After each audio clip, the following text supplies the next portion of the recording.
Call the meeting to order. Please stand for the pledge.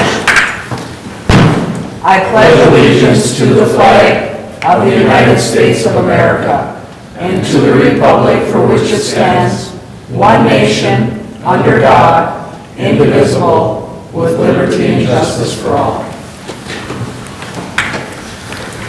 Roll call, Mary. Mrs. Brew. Here. Mr. Kramer. Here. Mr. Meneghini. Here. Mr. Oja. Here. Mr. Pop. Here. We'll move on to the approval of the agenda. Mr. Anderson put the agenda in front of you. He did take one thing off.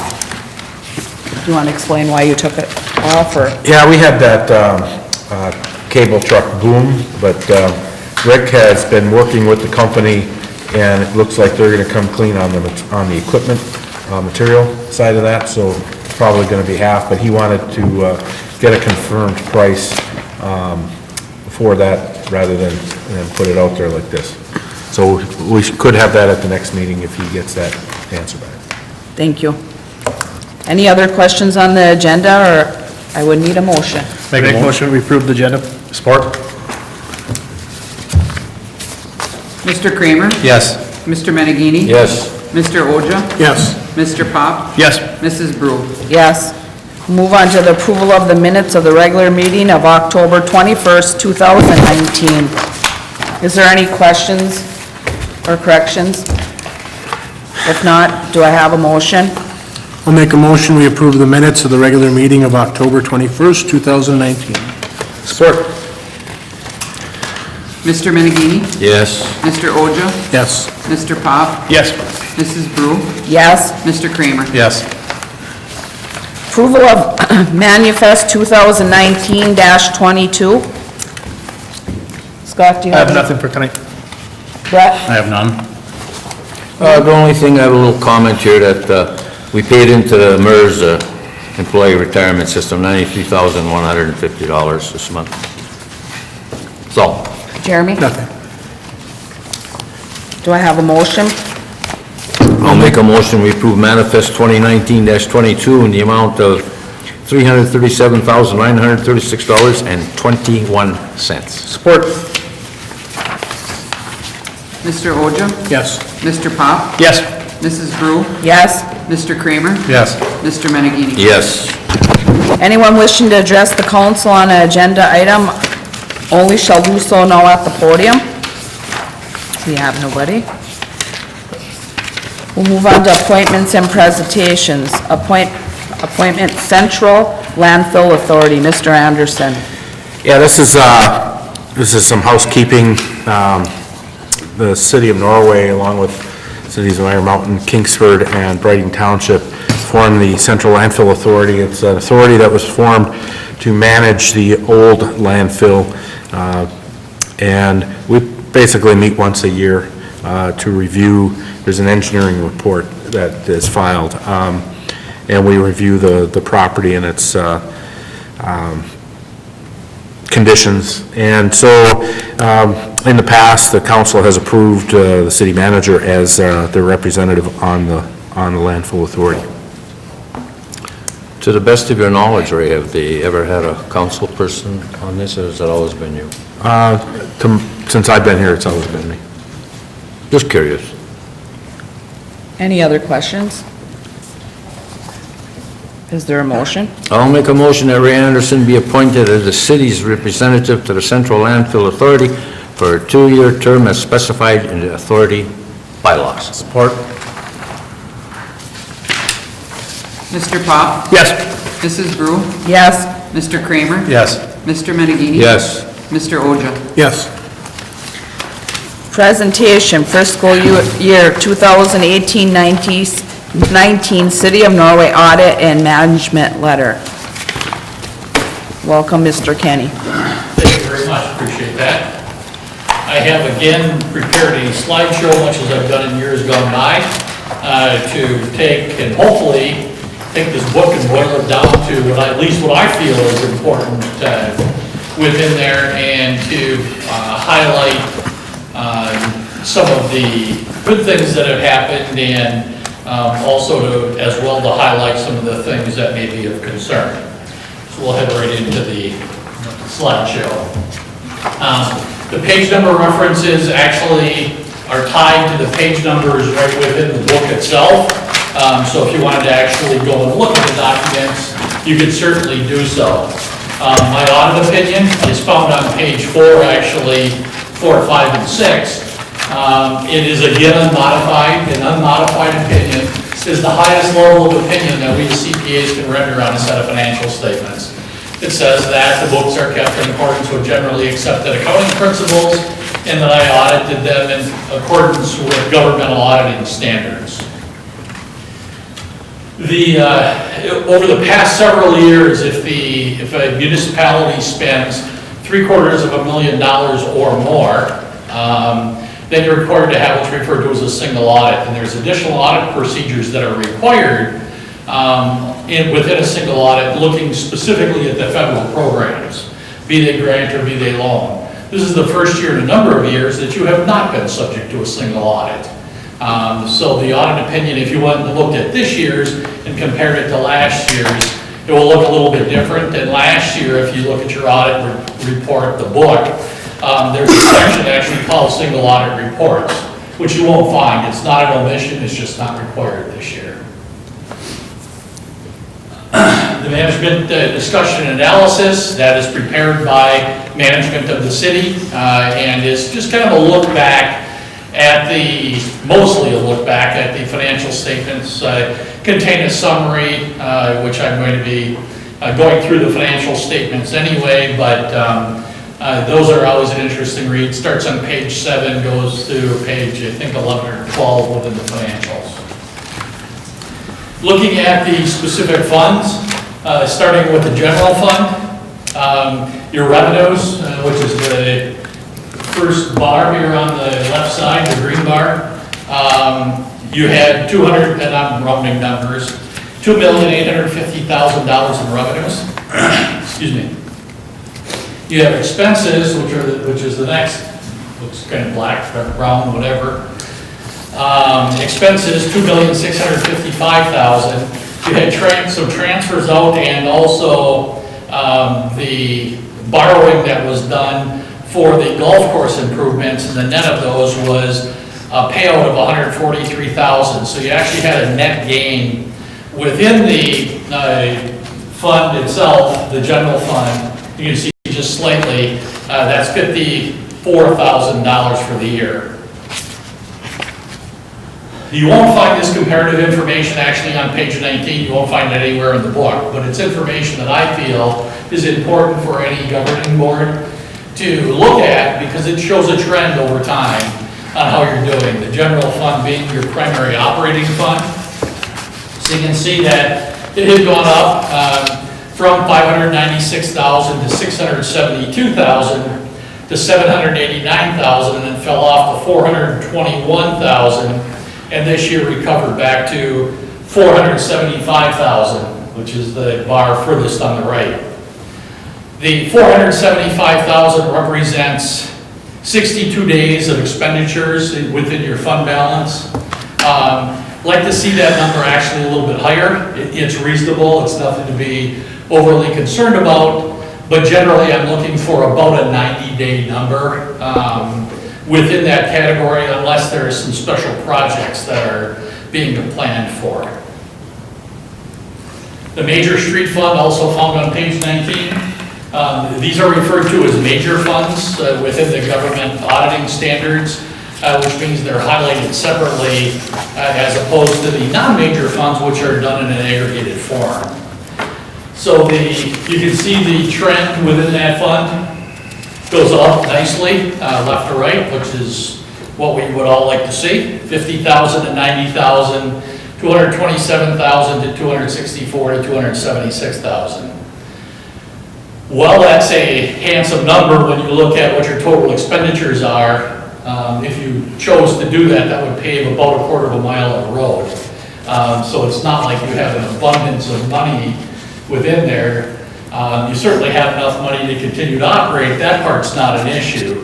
But if you were really looking at doing major improvements without having them be done in conjunction with one of your utility funds, you would probably end up needing to borrow in order to do that. The non-major funds, as I said, these are shown individually on page 70, but they're shown in aggregated form on page 19. Starting with the local street fund, just here you can see it was a pretty minimal balance for a number of years. Last year we had a little, when I say last year, your year ended 6/30/18 and now 6/30/19. So that number from a year ago, which was $22,000, went up to $120,000. So a much more comfortable balance in there at this point. Even given the amount of snow that we had last winter, I think we all remember that we were moving snow around and a lot of it for quite a period of time.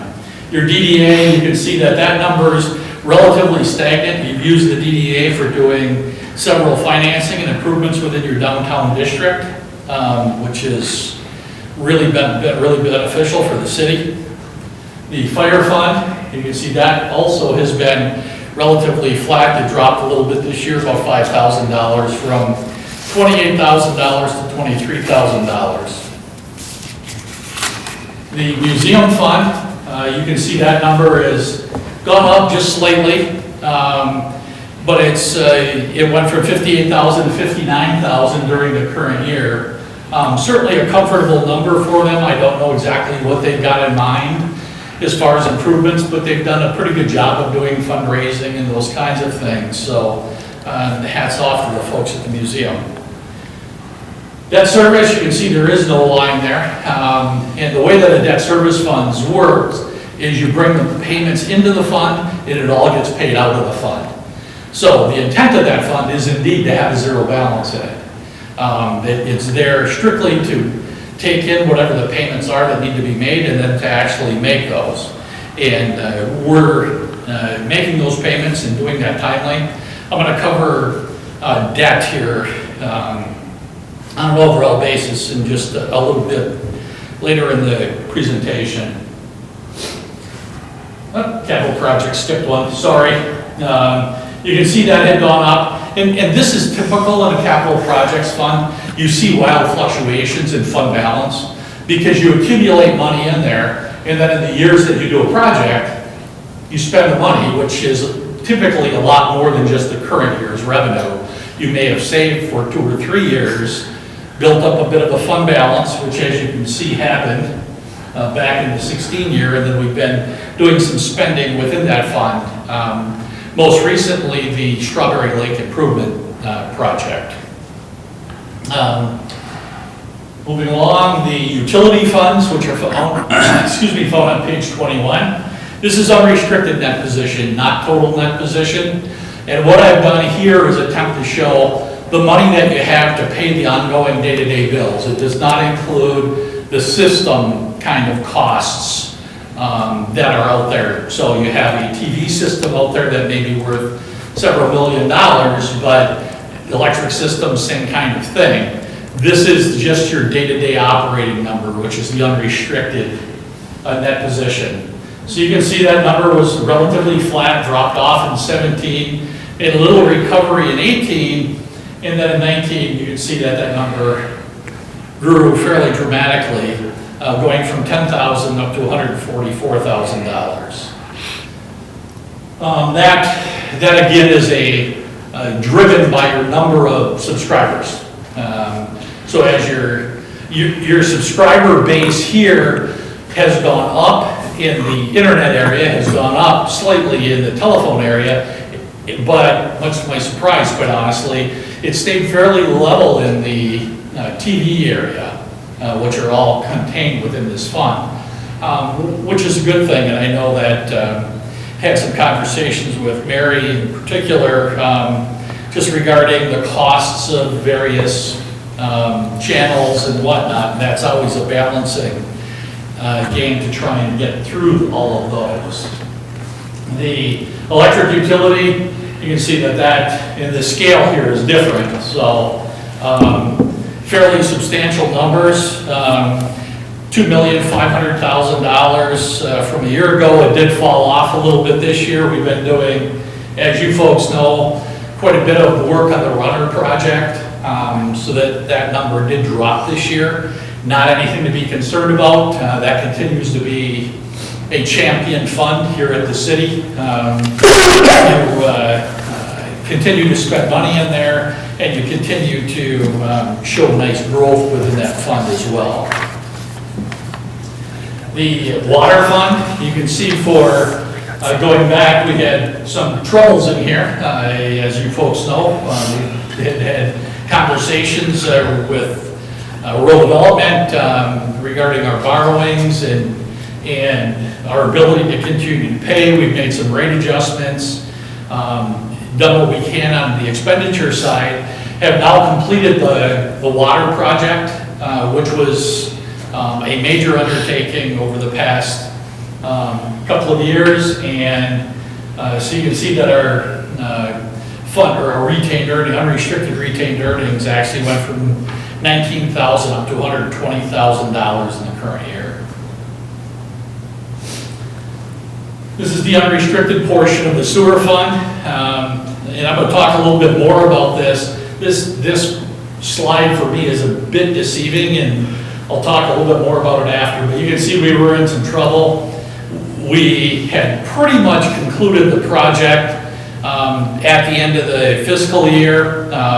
Really don't have a great picture of a full year of operating under the present conditions, and you're going to see in a few slides, we actually, while the unrestricted money stayed about the same, which is as good as I could have hoped for, given the fact that the fund actually went backwards slightly more than $100,000.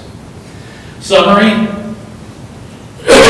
excuse me, and these come from both pages 19 and 22, depending on the fund. General fund, we saw a $54,000 increase. Major streets, we saw a $12,000 increase. Other governmental funds, that's the non-major, $86,000 increase. Communications, a $95,000 increase. Electric, a $271,000 increase. Water fund, $22,000 increase. All looks pretty positive. Till we got to the sewer, and like I said, we lost, actually physically lost here $112,000. That's something you're probably going to need to take a look at what your charges are.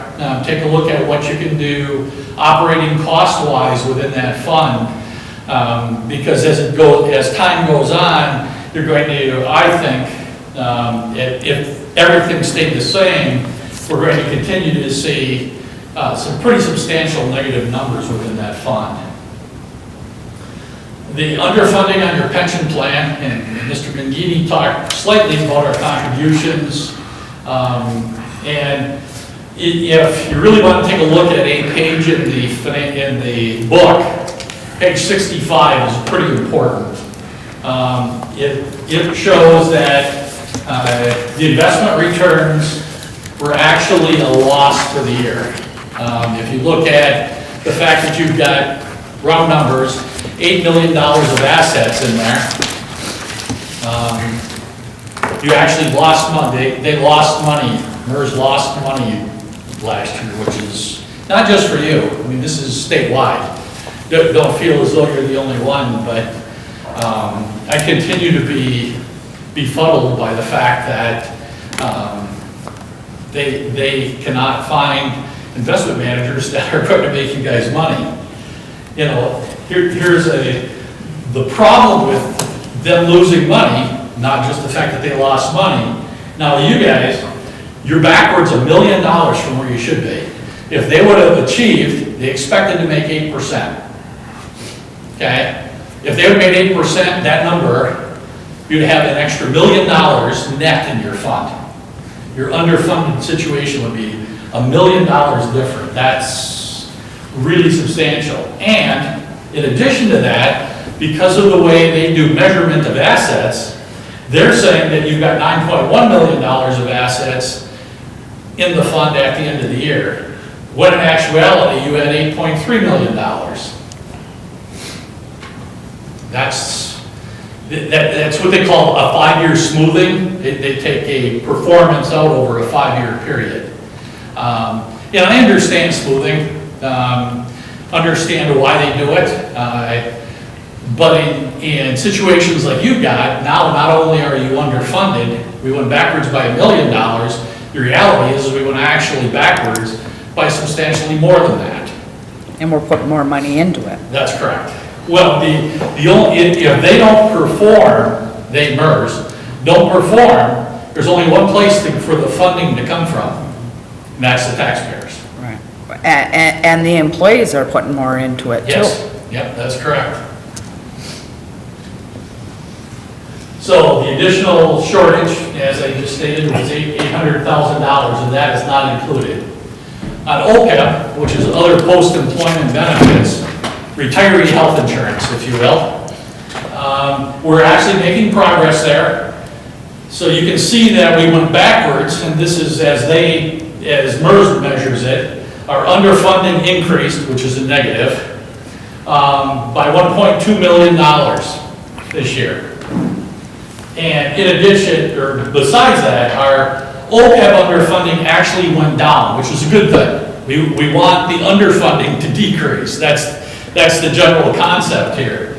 So the fact that that went down by $46,000 on a total fund that's got about $600,000 in it, that's nice recovery actually within that fund. But that's not MERS. That is not MERS. That's correct.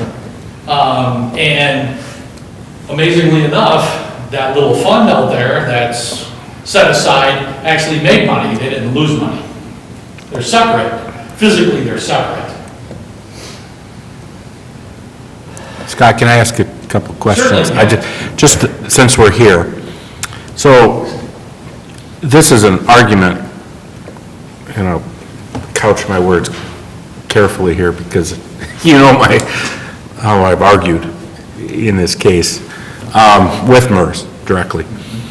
But, you know, one of the areas that we worked hard with the legislators a number of years ago was the bonding effort. We had a couple of different initiatives, and the panel that they produced, or they developed, that the governor put together, it was not favorable to us, let's put it that way, when they came out. And unfortunately, there wasn't any discussion about the underperforming investments, and a whole lot about the underfunded government entities. And with that being said, though, part of the new legislation does allow for us, municipalities or government entities, to bond. What I looked at in talking, or if we presented options for the council, was that we would basically take our underfunded liability, and we would bond to become funded with MERS, fully funded, but we would have that bond payment, that bond issue. On the flip side of that, though, is it would make no sense to do that if we continue to stay in MERS, because we would be 100% today, then next year we would be underfunded based on their performance. So as I'm walking through this, the options would be, if you did that, to leave MERS. Yes, I would concur with that analysis, because you're absolutely correct.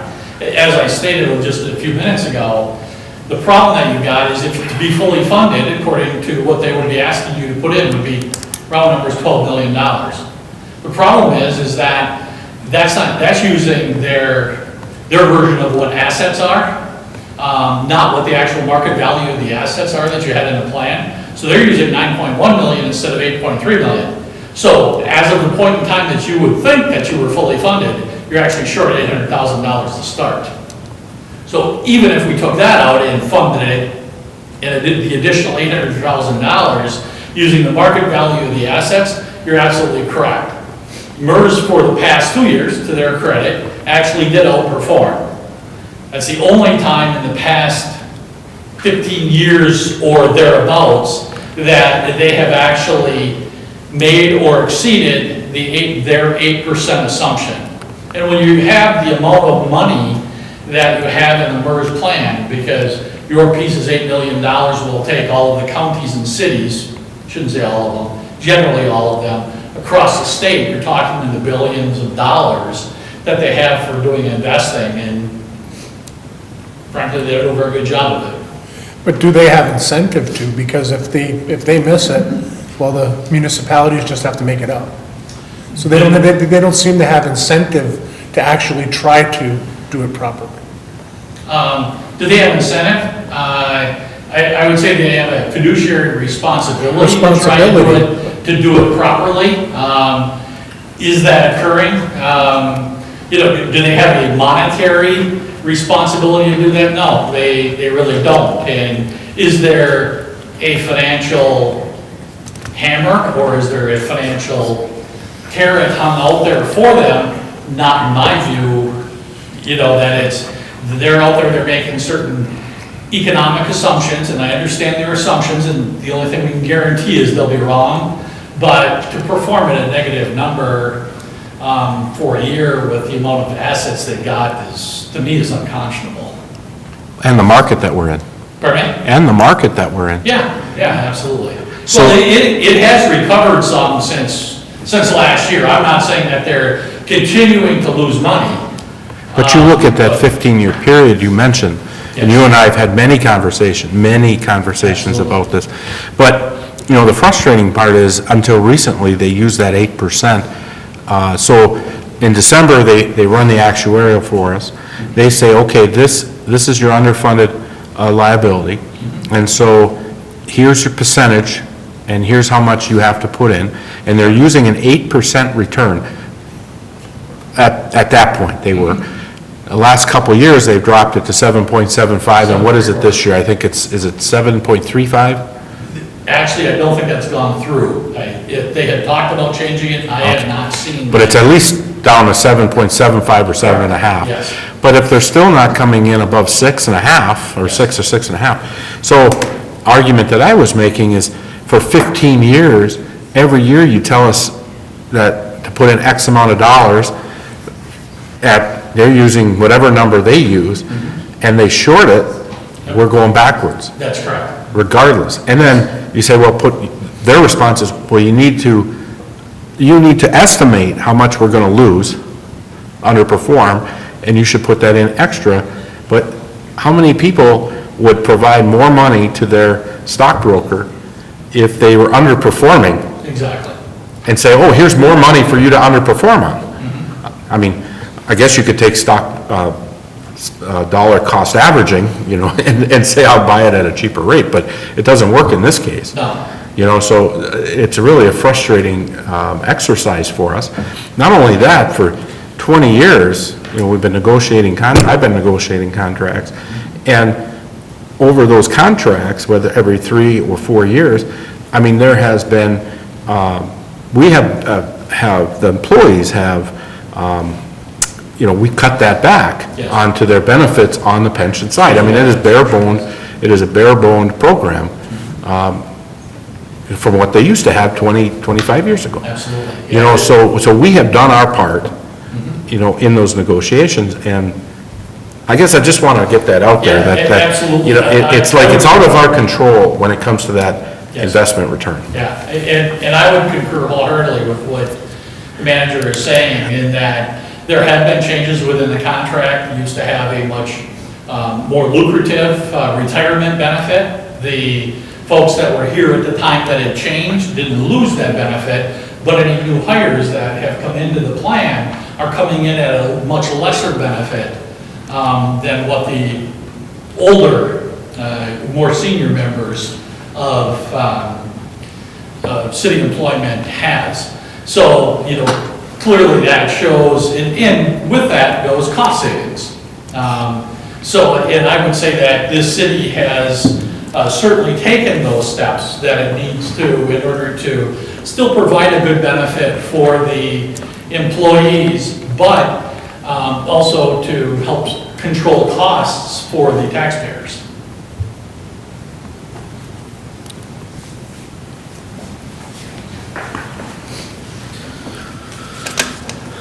Letter of comments and recommendations, there's a couple of loose letters. One of them has a kind of a long leading paragraph, and it starts with material weaknesses, which there were none identified. Significant deficiencies, there were none that were identified, and no material non-compliances, all of which are positives for the city.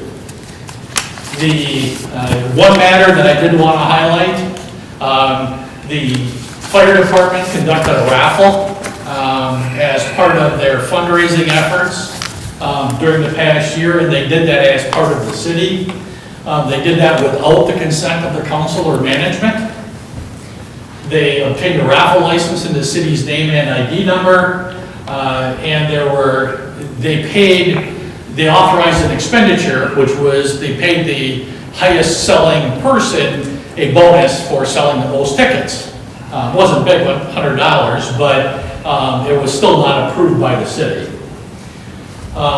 They now have a 501c3 corporation in place, which is separate from the department for doing fundraising. I would strongly recommend to this council that if you direct them that if they would like to do fundraising in the name of the city in the future, which I have no problem with, they need to expressly come and get your consent to do that.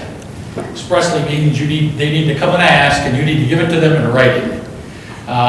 They actually did, for their last one, we approved it a few meetings ago. Yes, that's correct. That happened in this fiscal in year. the current fiscal year. But I mean, it has been changed, Yes. they are doing Yes. the right thing now. And my further recommendation actually is they have their own 501c3 set up for doing those kind of fundraising things, and there's no reason that they went through the effort to do that they shouldn't be using that vehicle in place for doing their fundraising.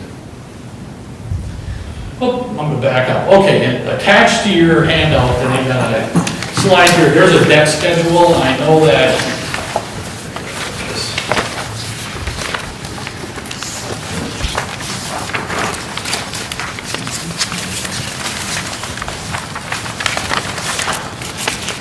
I apologize, it's going to be pretty small.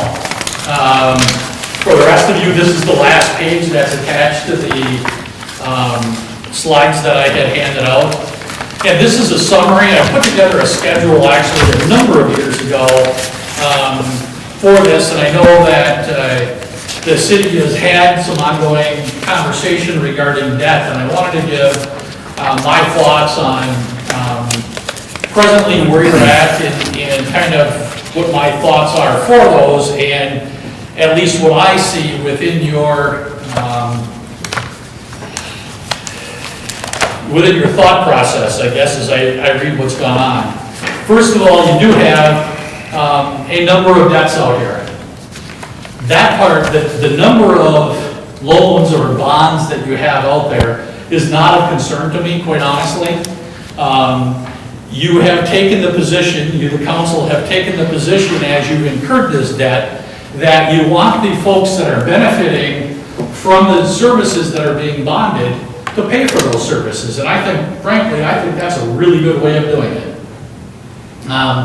So when you look at, and I'm going to start down under the revenue bond section, which is the middle portion of this. You can see there is, and I'm going to just look at the totals here, and I'd be happy to answer any individual questions if you'd like.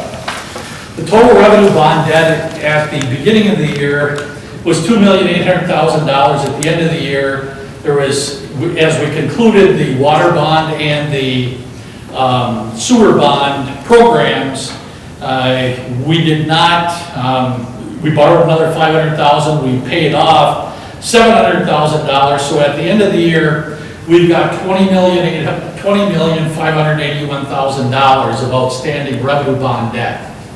And you can see over on the right-hand side, I've included who's making those payments.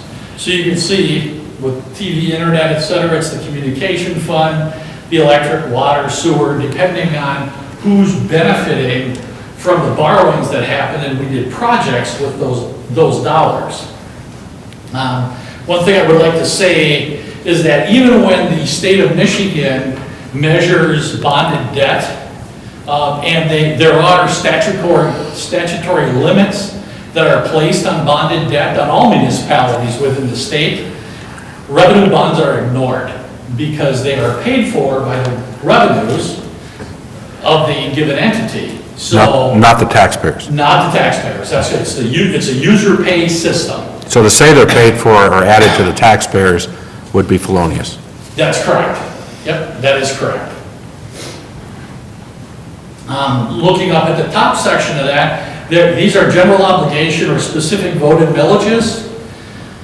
The DDA debt, there's currently $780,000 still outstanding on that. The City Hall, $165,000. I'm not going to read through all of them. But you can see that the total there is about $1,700,000. And you're going to make a payment this year on those items of about $437,000. But look at the source of the funding on those as well. On the DDA bond, that's specifically done through the DDA tax. You actually collect a tax through tax incremental financing that actually makes that payment. Both the City Hall and Fire Hall are paid with the general resources of the city. Those payments total about $120,000 annually. The street bonds, that's a voted tax. The fire truck is a voted tax. So there is not, those were already authorized by the taxpayers separately. There's a DPW truck that's being serviced at $20,000 a year, which also comes out of general resources.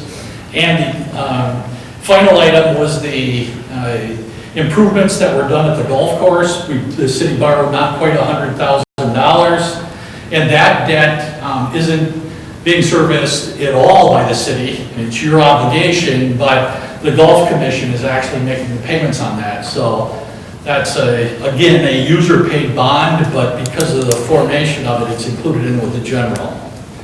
Looking down towards the bottom, there's an area that I call other long-term debt. You can see it leads off with the pension, which I won't be labored by continuing talking about that, except that you're making some pretty substantial payments into that. The annual payment there of the $793,000, keep in mind, that is the city's portion of it. That does not include any of the payments that are being withheld from the employees. In addition to that $790,000, there's another $180,000 or so that are being paid with by the employees themselves. So the total funding going in there is nearly $1 million into the MERS plan.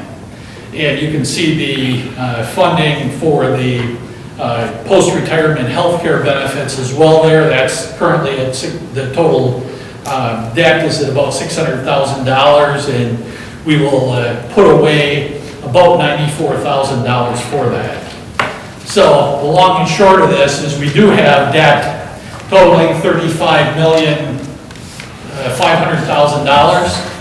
But if you look at what you're using your general resources for on an annual basis, I see 80, 40, 120, I see about $150,000 that we're using general resources for.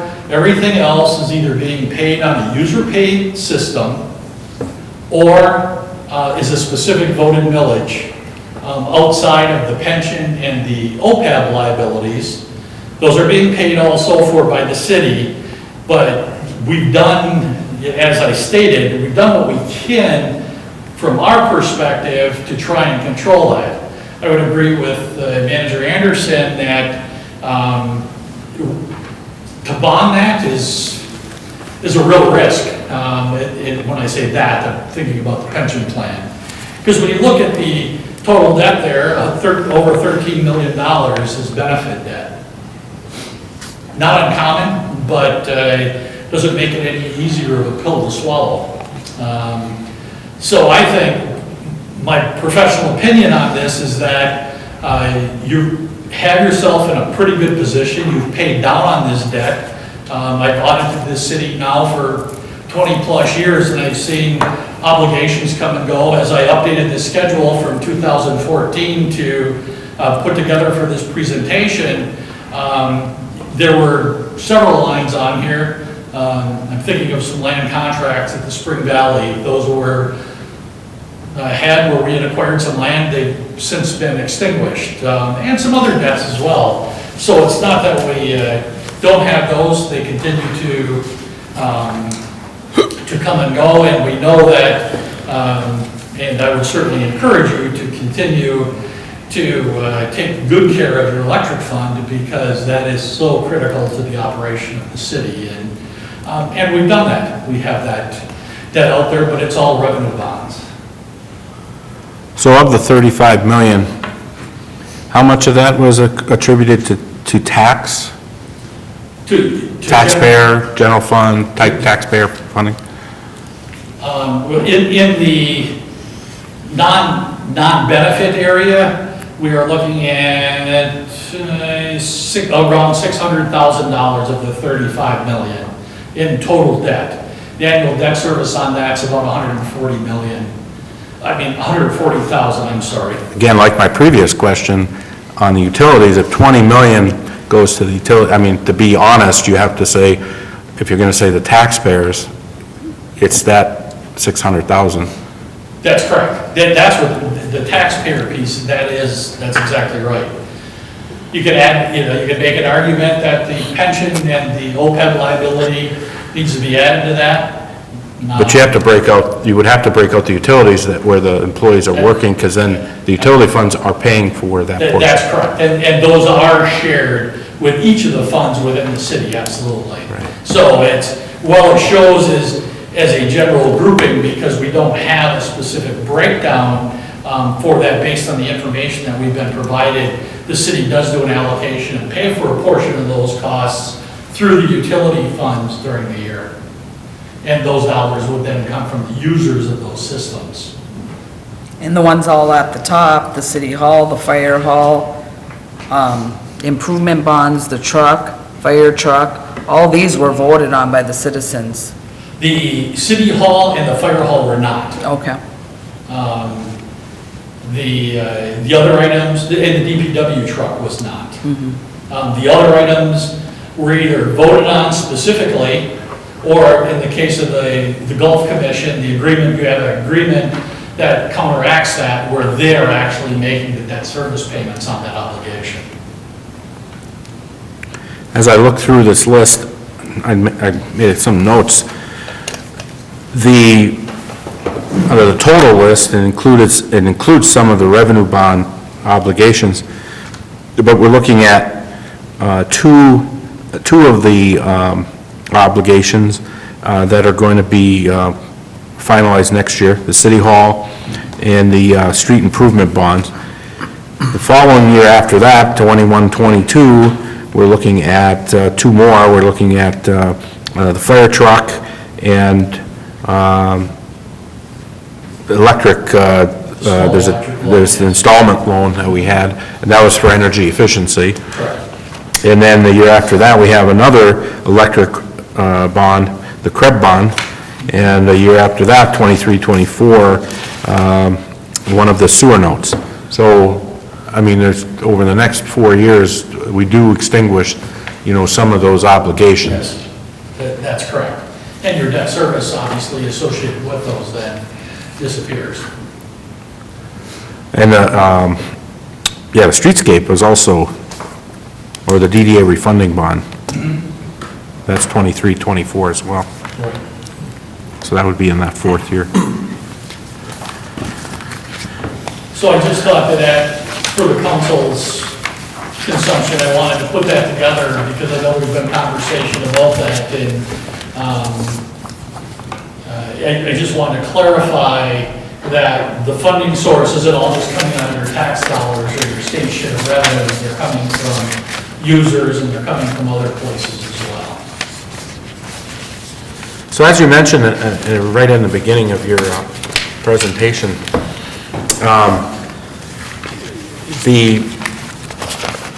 it's really not, when you evaluate our position, specifically when you want to talk about the debt, you're not basing it off of an overall number.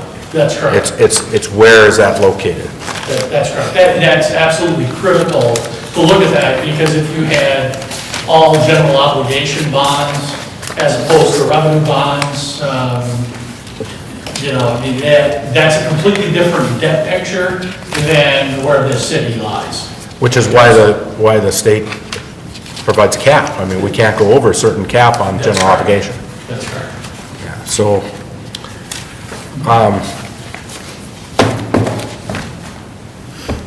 when we have actually two bond ratings. We have a bond rating for the electric, and we have a bond rating out of our general fund. Those bond ratings are A plus and what was the A positive or something like that, A strong or something. What's your evaluation of that? Having a bond Those rating? are certainly investment grade ratings, which means that the marketplace is open to being able to acquire those bonds as they get placed in the marketplace. And that's the reason for going for a rating. So that's a good rating. Absolutely. Anytime you have investment grade, you've probably, a number of years ago, heard the term junk bonds. You do not have junk bonds. Investment grade is not junk.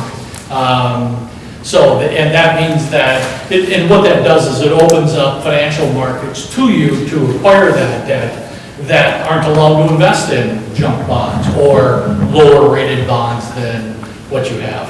When I mentioned earlier about bonding out for pension, that was specifically what the legislators said. You had to have a bond rating of A or better in order, and they specifically said that because they didn't want just every government entity to just start going out and bonding. They wanted to make sure you had a solid bond rating, and I think we would be classified, if we chose to go in that direction, we would qualify based on that. That's correct. Yeah.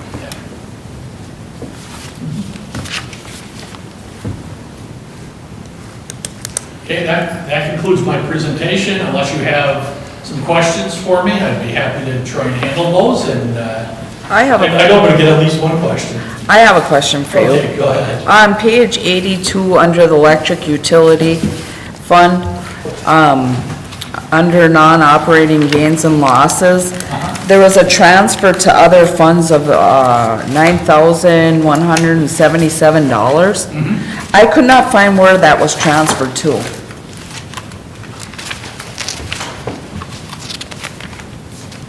Bear with me just a minute.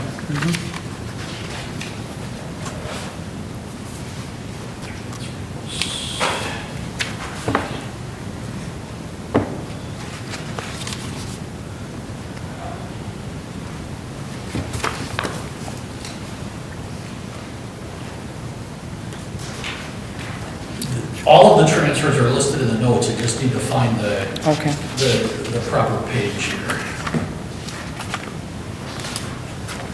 Because I noticed in all the other ones, it was zero. In the other- Okay, there was $2,600 that was, and I'm looking at page 54. Okay. That is a breakdown actually of all of the transfers from and to the various funds. That $9,000 is actually, there's two pieces there. Part of that was transferred to pay the obligation of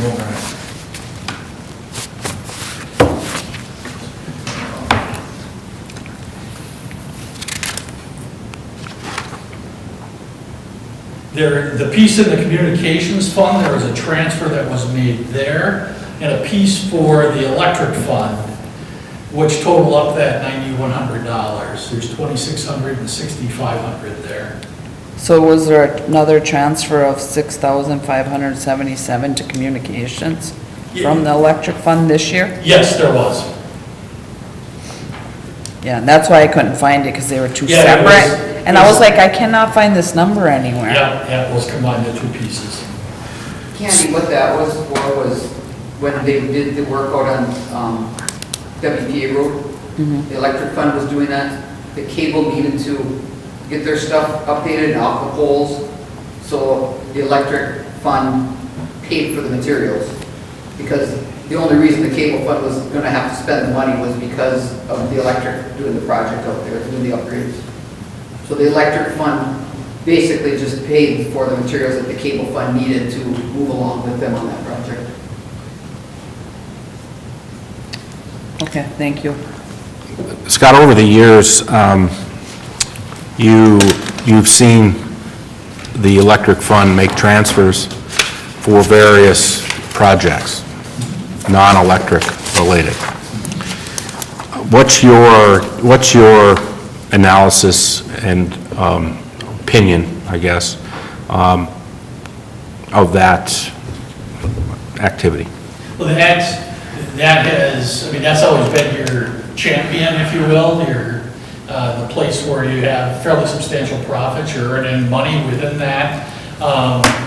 See no reason not to use that. I look at that, I get, my view on it is, I equate that if we were a for-profit entity, say we were our friends to the south, We Energies, and we were doing this, they would be paying stockholders. Essentially, that's what we're doing, is transferring money back for the benefit of the taxpayers on an overall basis. So that's the kind of the equation that I make with those transfers coming back into the individual fund. Yeah, knowing the work that we've had out in front of us over the last couple of years at the dam, I think the council has increased the fund balance requirements, so, we've been less apt to make some of those types of transfers, but over the years, in your opinion, then it's very positive to the residents that we have that ability, to put that in place. Yes, that's absolutely correct. And I do think that it's wise by this council to conserve those dollars, because you really haven't known what you were going to be facing as far as capital needs go there, and not having to go out and continuing. We've got some additional debt that we borrowed a few years ago, but as we look at the runner project and some of the other things that have been going on, I do think it's wise to, at this point in time, to conserve some of those dollars, and I think that has to some degree been curtailed. And it's basically an annual evaluation? Pardon me? You look at it as an annual evaluation based on? Yes, I would, I would evaluate it on an annual basis. Sometimes you don't even need an annual, because you may have a project that's going to take you 3 years to complete. Right. But you may have blow the dust off of a project to. But just like we saw, a couple weeks ago, our unit number 4 had runners destroyed, and now we have to move forward with that project. So, I mean, it's a very dynamic operations, and, it's good to have that ability to get on it from a funding standpoint. Yes, it is. Yeah, absolutely. Scott, I'm not going to ask you the same question I asked you last 9 years. Okay. What question? What would you say, how much better off or worse off that we are right now than we were 2 years ago? 2 years ago, I would say you are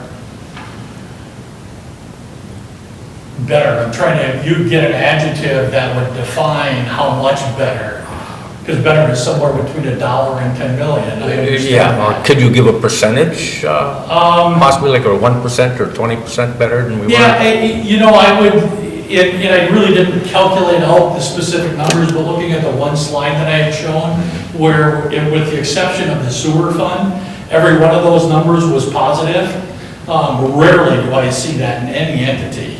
So I look at that as being, again, another positive. And you've seen that for the last few years. I think this council's done a good job, and the management has done a good job of curtailing expenditures where those opportunities are available to curtail them. And also, and just as importantly, to keeping your charge structure for particular utilities, because they're such a large part of your operation, that you've continued to raise those as you need to, and not every entity is willing to do that. I don't always see that. If I had to put a number without actually running the calculation, I would guess 5% better than where you were 2 years ago. And I may be off on that. Like I said, I didn't run that specific number. But But, and 5% is fairly significant, quite honestly, with the size of the operation that you have. I feel personally, I feel much better about the financial condition of the city today than last year or the year before, or especially more so than 5 or 10 years ago. You know, as Manager Anderson pointed out, when you look at that debt schedule and the fact that you're going to have pretty substantial amounts of GO debt, general obligation bond debt, falling off of that schedule in the next 5 years, that's a real positive for this city. Thank you, that's what I wanted to hear. Yeah, no problem. Any other questions or comments? Thank Yeah, I would you. like to thank the council for engaging me to conduct this audit. I enjoy working here. I would like to just, before I step away, add one additional thought.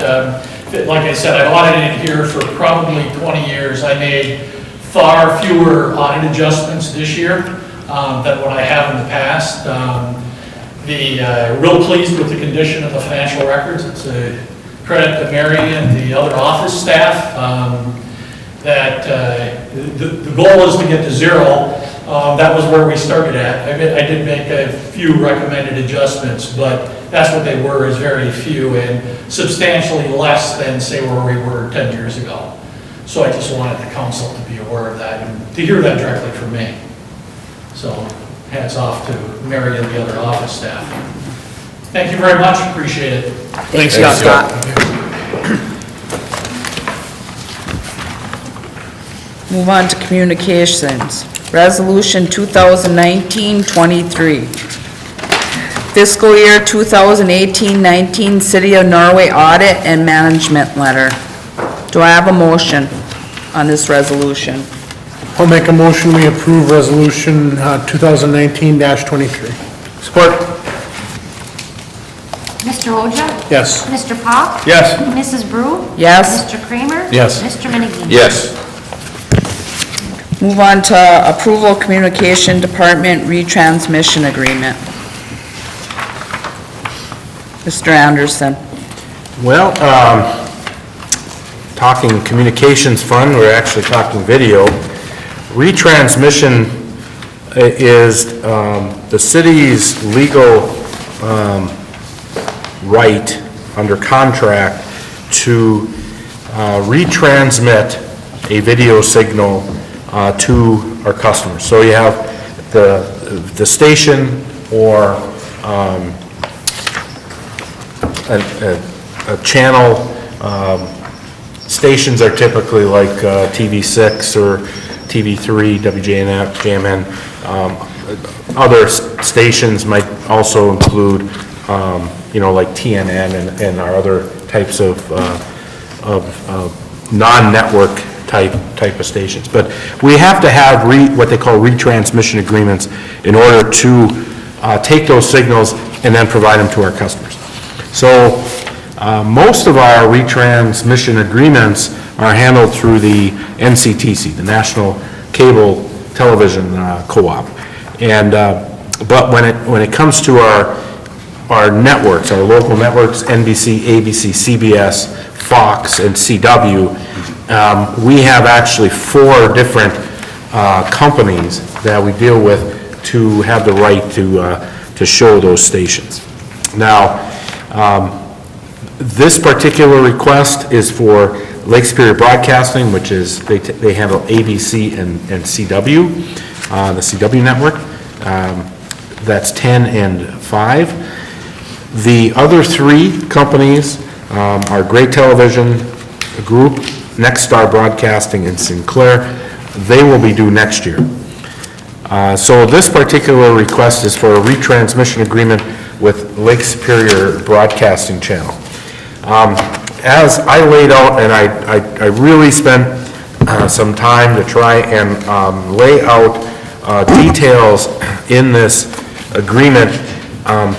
In the past, we've basically signed these agreements and kind of moved forward. Not a whole lot of discussion, not a whole lot of fanfare. We have our subscriber fee. I mean, we talked about that in the spring when we had to raise that cable rate quite a bit, actually, to meet these subscriber fees.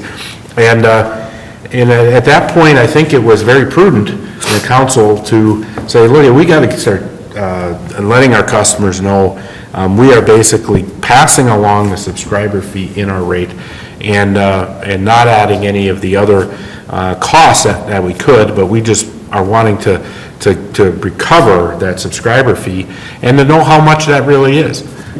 So in this particular report, I wanted to lay out the cost of an ABC, an NBC, a CBS, and a Fox. So even though, yes, we have it in our basic package, our lowest, our highest subscriber count, but our lowest cost package, the basic. And this particular fee is $4.90 per subscriber per month. And to put that in context, there are only 2 channels in our whole lineup, extended basic and basic, that are higher than that. Next year, I fully expect the other 3 to go above that number, because that's what happened 3 years ago when I negotiated with Lake Superior, and we finalized that negotiation. They jumped above the other 3, and then the following year, all 3 went right up above ABC. So, it's, I don't know how much you want to get into the details on this, but it is a very frustrating activity, effort, my part, to try and keep these rates down as low as possible, and I have really no negotiating power, because our only option is to not have ABC. We can't go to Green Bay and say, okay, well, let's negotiate with Green Bay ABC as opposed to Marquette or in Michigan, because they have what's called this designated marketing area, and ours is Marquette. So we have no ability to go somewhere else to say, well, I can find alternate programming. You can't find it. It has to be this one station. There's only one station in our DMA that handles an ABC. Same as with Fox, same with NBC, CW, and CBS. So this, earlier on, I made a comment about, that it might be important to get more involved in on a national level, because these are FCC rules, and these rules have a definite direct impact to our customers, to us, and then we have to pass those along to our customers. These rules have just allowed our networks to charge what they want to charge, and we have no recourse other than to not carry an ABC, or not carry a Fox, or not carry an NBC or a CBS. One word of caution, because I'm hearing it probably right now. Well, why do we have Fox Green Bay and Fox Marquette? The only reason we were able to do that is in order for us to carry a network outside of our DMA, which is Green Bay, we have to get an agreement from Fox Marquette in our DMA to allow us to do that. And at the time we negotiated the last contract, the same company owned both Green Bay and Marquette. They do not currently. So I fully expect that we're going to have trouble keeping Fox Green Bay when we renegotiate that contract. I'm just giving you a word of warning that that'll be next year at this time. Not something I dwell on right now, but I'm just making that cautionary note right now. I'll do whatever I can to try and keep that. Maybe they'll, the graciousness of their heart, they'll allow it, but it's not up to Green Bay, because they'd be happy to have us have both. It'll be up to Marquette. So we basically have about a 50% increase in our ABC, an 80% increase on CW, which will be about $2.15, and after that, you're running probably anywhere from 15 to 20% for the 3-year contract. I did try and go back and forth, trying to get that number down, and that was the last final that they said that they would talk to me about. I can take any questions you want. Like I said, I tried to lay it out as specifically as I could in the report. Kind of a hard to read, in fact, from the standpoint of not getting your blood pressure up a little bit on what we have to deal with, but I think it's pretty clear that your option is to agree to the contract, or we take it Don't off have the a air. chance. Or we don't have ABC. We're CW. So our hands are pretty much tied on that. How about on your dishes, Ray? Are they gonna get charged the same amount? No, Oh. they're different. It's all different because, you know, this is specifically the city of Norway. It's different with Packerland, it's different, everyone has different contracts.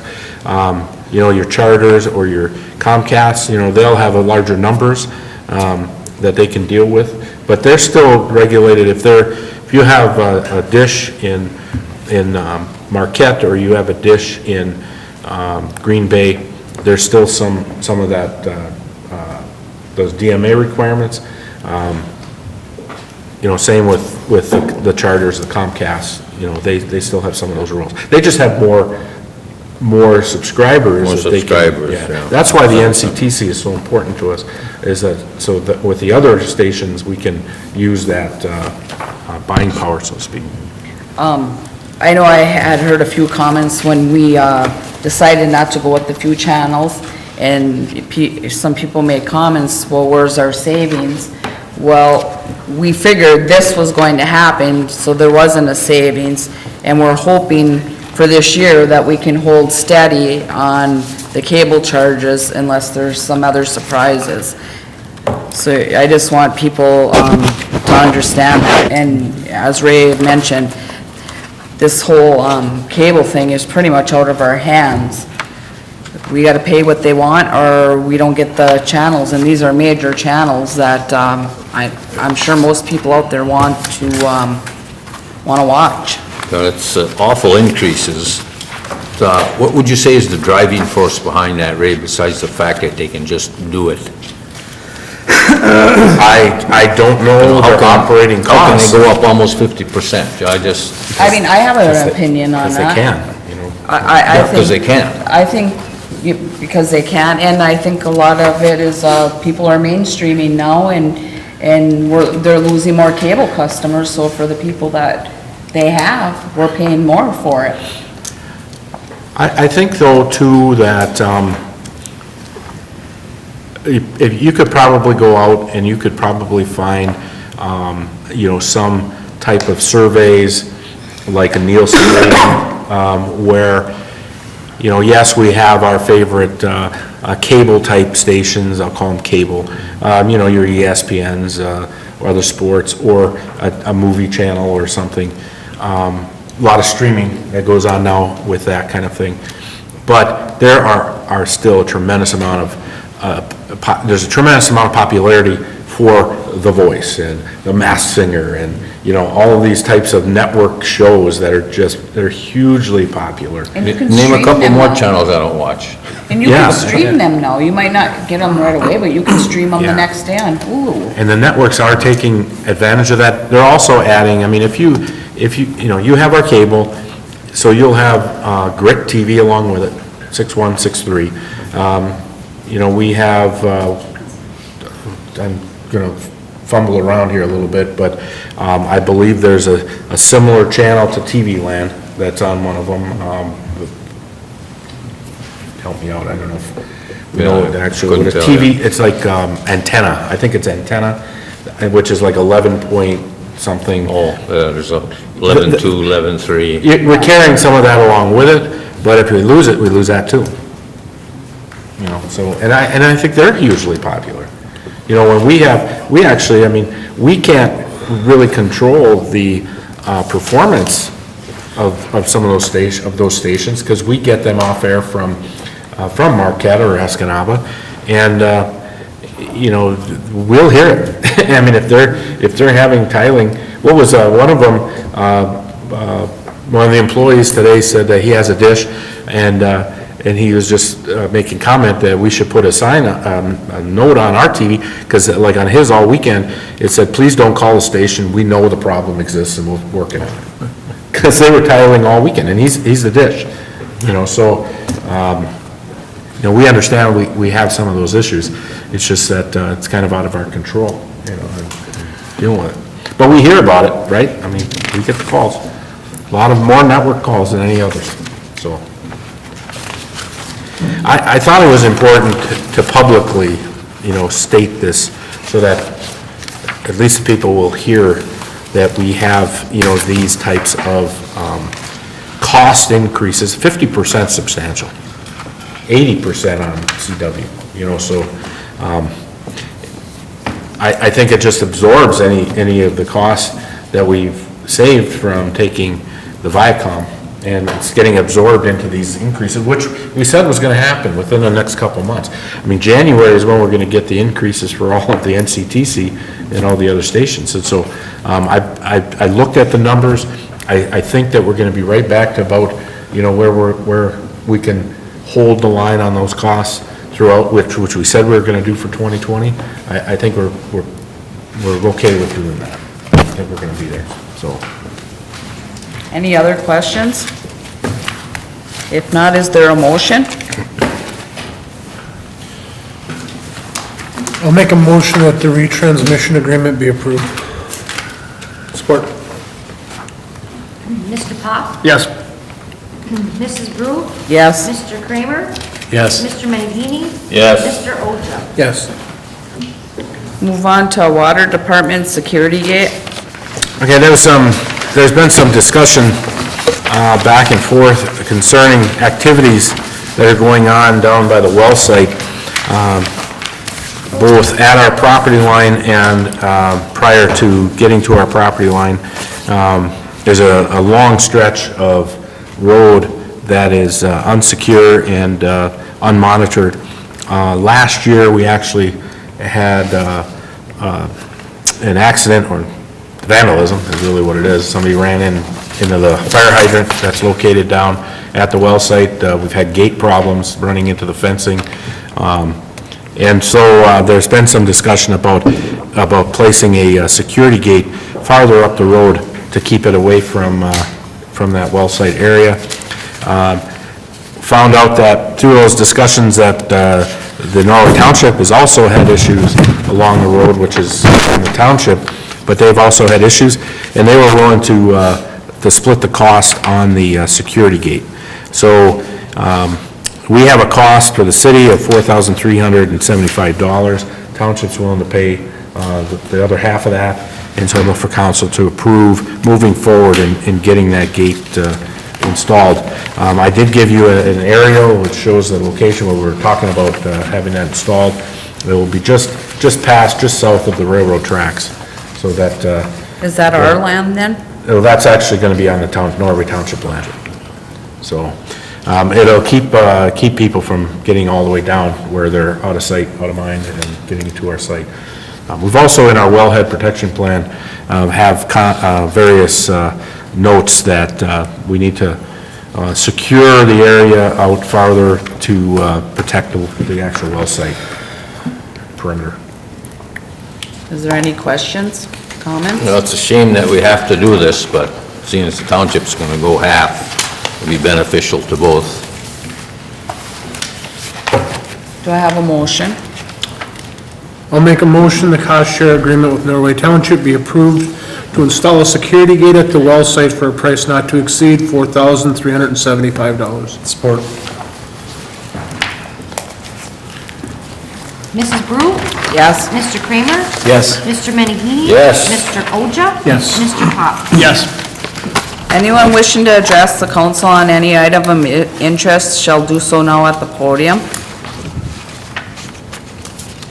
Move on to mayor council comments. Scott?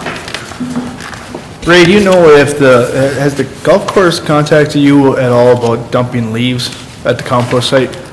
No.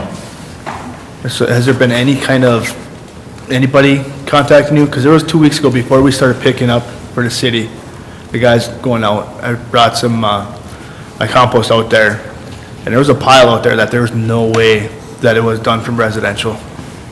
It was 5 feet higher than my truck, and it was 20 feet wide of leaves that you could tell that it was just dumped at one time or whatever. Well, we had a conversation earlier in the year with the grass clippings, and actually, it was right after the spring, I think, wasn't it? Where we told them not to.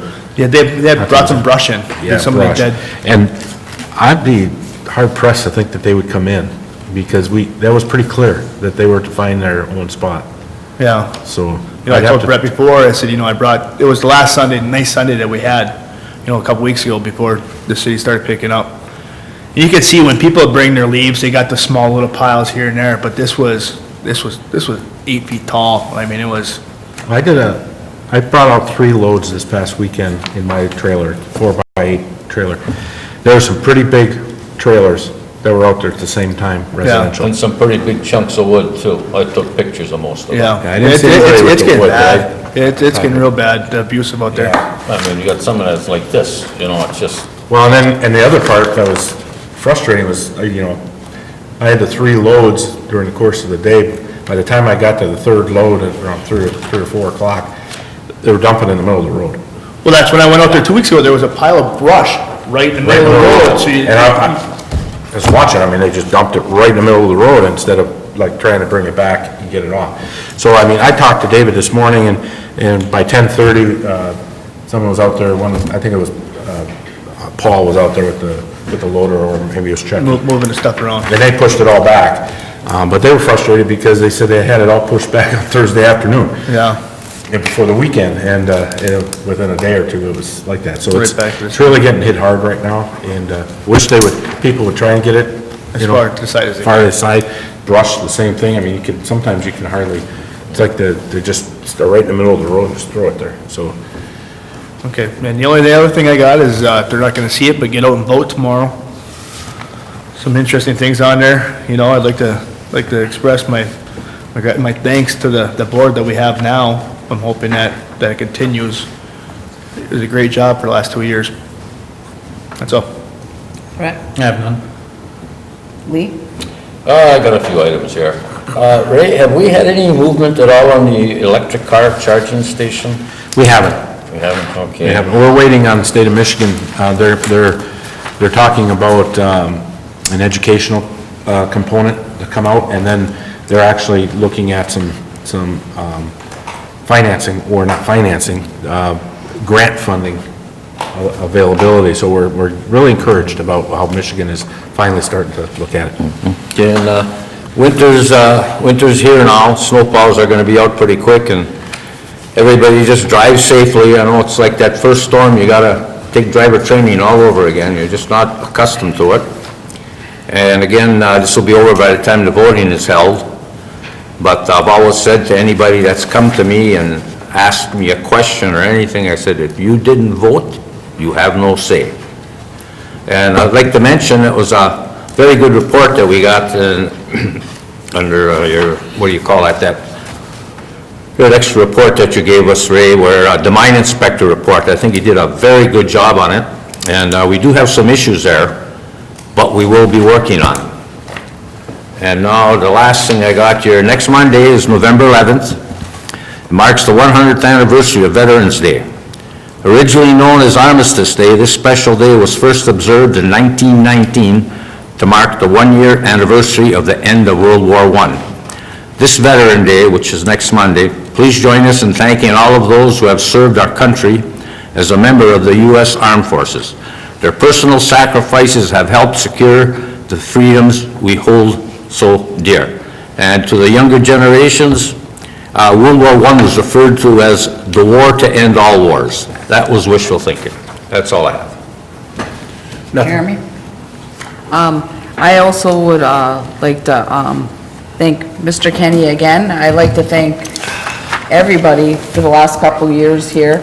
We've worked hard, the council, Ray, the girls in the office, to get things more up to snuff and where we're at, and hopefully we can continue working on getting that done. Ray? I think to just say a couple things to carry on from what Lee was saying. Yeah, if you're out, be careful where you're parking. I mean, we're in the winter parking rules. It seems colder. We're starting to get the snowfall. Plows will be out.